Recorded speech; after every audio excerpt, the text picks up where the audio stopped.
Daddy, so we're here at Pinoy Pawn Star kay Boss Toyo, yung museum niya. Actually, super thankful ako kay Boss Toyo kasi siya yung isa sa mga una kong na-collab, of course, besides the Blight.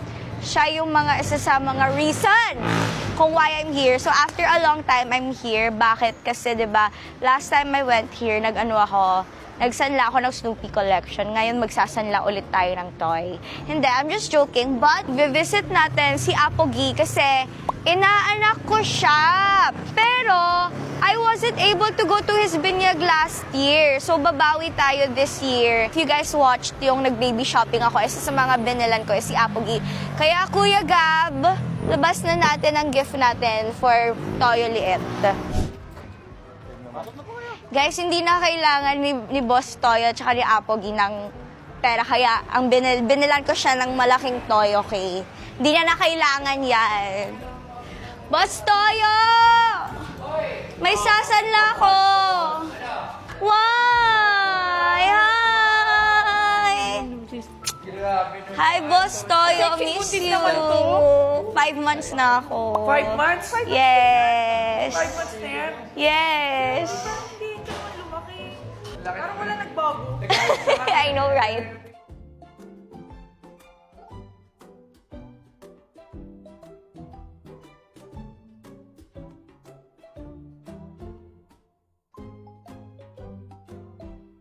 So dito, what's this? Dito yung nag-a-appraise. So ano ginagawa mo? Ikaw yung nagbibigay ng value, right? Ako yung nag-ano ng presyo kung magkano lang to, ganyan. Tapos tsaka ako ilalapit kay boss. What's the weirdest thing na tinatry na ibenta sa'yo? Yung ngipin ng higante. Guys, look oh, ngipin ng higante! Para nga siyang kuko eh. Sana binenta niya na lang sa kuko. Magkano niya binibenta? Wala siyang binigay na presyo eh.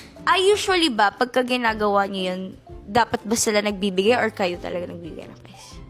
Dapat may presyo talaga sila na binibigay sa akin kasi sila yung nagbebenta. Hala! You're so pogi! Hindi kasi ano siya, kulang sa tulog. Sorry! Ano na lang ang edition niya? I have something for you, don't cry! Mega! First time lang yan ang ganyan. Alam mo ba masayahin to? Napapangitan ba siya sa akin?